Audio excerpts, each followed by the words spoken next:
যুক্তরাজ্য, ফ্রান্স, কানাডার সমালোচনায় এবার নেতানিয়াহুর পাল্টা জবাব।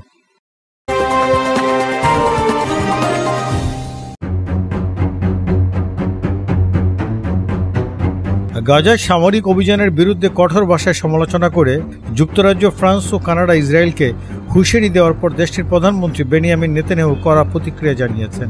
মঙ্গলবার 20 মে এক প্রতিবেদনে খবর দিয়েছে দি গার্ডিয়ান। সোমবার এক যৌথ বিবৃতিতে ব্রিটিশ প্রধানমন্ত্রী কিয়ার স্টারমার, ফরাসি প্রেসিডেন্ট ইমানুয়েল ম্যাক্রো এবং কানাডার প্রধানমন্ত্রী মার্ক কার্নি গাজা ইসরায়েলের তীব্র মাত্রার সামরিক অভিযান ও মানবিক সহায়তা বন্ধ করার নিন্দা জানান। তারা বলেন, নেতানিয়াহু সরকার এইসব কর্মকাণ্ড বন্ধ না করলে আমরা যৌথভাবে আরও কঠোর পদক্ষেপ নেব।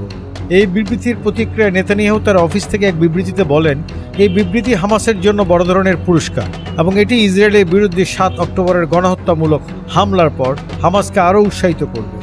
নেতানিয়াহু বলেন, যারা আমাদের আত্মরক্ষামূলক যুদ্ধ বন্ধ করতে বলেছেন তারা আসলে হামাসের সীমান্তবর্তী সন্ত্রাসীদের রক্ষা করছেন এবং একটি ফিলিস্তিন রাষ্ট্রের দাবির মাধ্যমে ওই হামলার জন্য পুরস্কার দিচ্ছেন।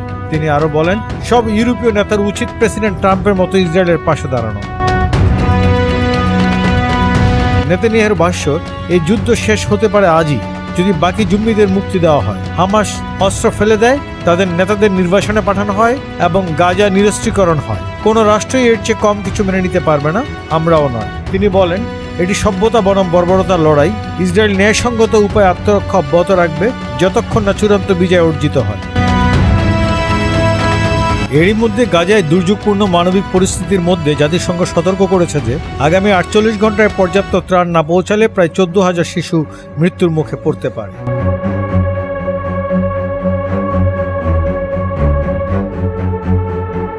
ব্রিটেনের বিবিসি রেডিও 4-এ দেওয়া এক সাক্ষাৎকারে জাতিসংঘের মানবিক সহায়তা প্রধান টম ফ্লেচার বলেন, ইসরায়েল যে পরিমাণ ত্রাণ ঢুকতে দিচ্ছে তা অত্যন্ত অপ্রতুল এবং গাজায় চলমান দুর্ভিক্ষ মোকাবেলায় মোটেই যথেষ্ট নয়। তিনি জানান, আন্তর্জাতিক চাপের মুখে ইসরায়েলি প্রধানমন্ত্রী বেনিয়ামিন নেতানিয়াহু সম্প্রতি গাজায় 11 সপ্তাহ ব্যাপী ত্রাণ অবরোধ আংশিকভাবে শিথিলের ঘোষণা দেন, তবে তা শুধুমাত্র ন্যূনতম মাত্রায়। ফ্লেচার বলেন, আমি চাই পরবর্তী 48 ঘন্টায় এই 14,000 শিশুর যতটা সম্ভবকে বাঁচাতে পারি।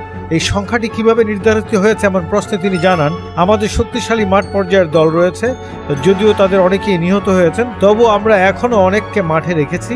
তারা হাসপাতাল, স্কুল সহ বিভিন্ন স্থান থেকে প্রয়োজন নির্ধারণে কাজ করছে।